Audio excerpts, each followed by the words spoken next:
서당 교육? 안녕하세요. 오늘은 우리 조상들의 배움터였던 서당에 대한 이야기를 풀어볼까 합니다. 드라마나 옛날 이야기에서 훈장님과 학동들이 함께하는 정겨운 풍경으로 익숙한 곳이죠. 과연 서당은 어떤 곳이었고, 그곳에서는 무엇을 어떻게 배웠을까요? 서당은 조선시대의 대표적인 초등교육기관이라고 할 수 있습니다. 주로 마을 단위로 세워졌던 사립학교였죠. 이곳에서 아이들을 가르치는 선생님을 훈장님이라고 불렀는데요. 훈장님은 그 마을에서 학식이 있는 분이나 은퇴한 관리, 또는 전문적으로 훈장 생활을 하는 분들이 맡았습니다. 학생들은 주로 양반 가문의 자제들이 많았지만 평민의 아이들도 서당에서 함께 공부하는 경우가 있었습니다. 나이대는 보통 8세에서 15세 정도였지만 그보다 어리거나 많은 학생들도 있었어요. 그렇다면 서당 교육의 목표는 무엇이었을까요? 가장 기본적으로는 글을 읽고 쓰는 능력을 기르는 것이었습니다. 그리고 더 나아가 유교적 윤리관과 예절을 몸에 익히고 장차양교나 성균관 같은 상급 교육기관에 진학하거나 과거 시험을 준비하기 위한 기초를 닦는 데 목적이 있었습니다. 궁극적으로는 올바른 인성을 갖춘 사람, 즉 성인으로 나아가는 길을 제시하는 것을 중요하게 여겼죠. 서당에서 배우는 교육 내용은 단계별로 차이가 있었습니다. 가장 먼저 글자를 익히기 위해 천자문이나 동몽선습, 유합, 혼몽자해 같은 기초 교재로 시작했습니다.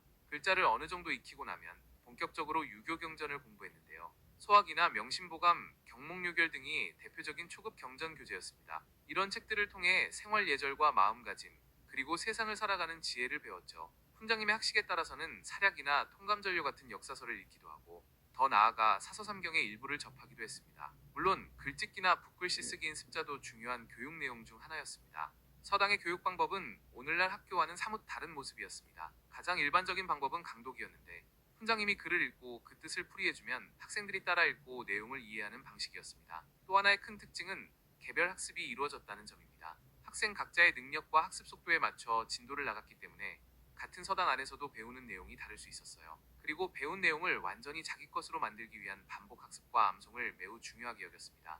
매우 중요하게 여겼습니다. 책을 100번 읽으면 그 뜻이 저절로 드러난다는 독서백 편의자현이라는 말처럼 소리내어 읽고 외우는 것을 강조했죠. 훈장님은 종종 학생에게 질문을 던져 이해도를 확인하는 문답을 활용하기도 했습니다. 때로는 학동들의 규율을 잡기 위해 체벌이 사용되기도 했고요. 서당의 분위기는 다소 엄격하면서도 때로는 정겨움이 묻어나는 곳이었습니다. 훈장님은 단순한 지식 전달자를 넘어 아이들의 인격 형성에 영향을 주는 스승이었고, 학동들은 훈장님을 존경하며 가르침을 따랐습니다. 계절에 따라 배우는 내용을 달리하기도 하고, 고을 모둠놀이처럼 놀이를 통해 학습 내용을 익히는 경우도 있었다고 하니 마냥 딱딱하기만 한 곳은 아니었던 것 같습니다.